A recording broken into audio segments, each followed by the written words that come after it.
Good morning, Snipes Academy. It is Friday, August 6th. I'm Mr. Yates, and this is Snipes Daily News. All right, everybody, welcome back. I hope you had a great first day of school yesterday. I know that I did. Let's go ahead and get into it with some weather.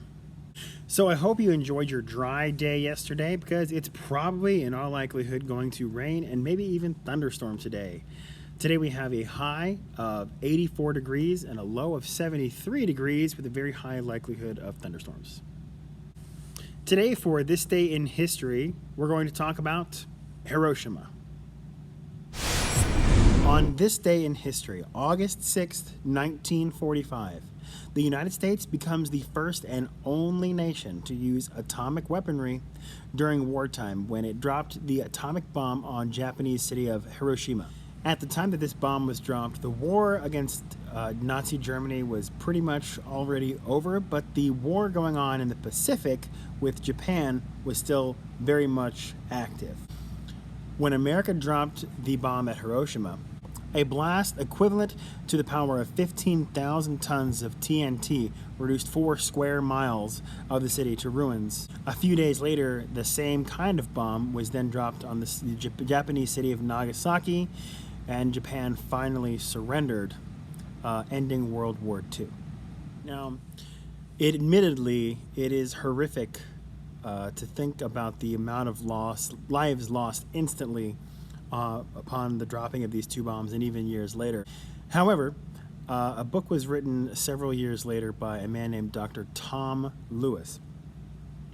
And according to his findings, by dropping in so much as the bombs caused the surrender of Japan, the dropping of these two bombs probably saved around 30 million lives.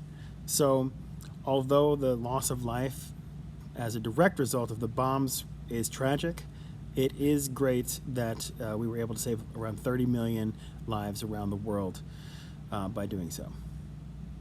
Since we're talking about the bomb dropped at Hiroshima, thought we'd also talk about our quote of the day being from J. Robert Oppenheimer, who is one of the scientists that worked on the bomb. The quote of the day goes like this: "Both the man of science and the man of action live always at the edge of mystery, surrounded by it." Now, I don't know exactly what he means, but to me that quote means that either a scientist or a man of action needs to be sure of themselves in the moment, but also should know that the things they're doing now might be corrected later. Let's move on to some birthdays. So, 2 birthdays today. We have Johnny Marshall in 2nd grade. Johnny is turning 7. And Micaiah Fulton in 4th grade, who is turning 9. So if you see either Micaiah or Johnny in the hallway, make sure you give them a big Snipes Academy happy birthday. And that about does it for us today, guys. So I hope you all have another great day. Have a great weekend, work really hard, and I will see you again on Monday. This is Snipes Daily News.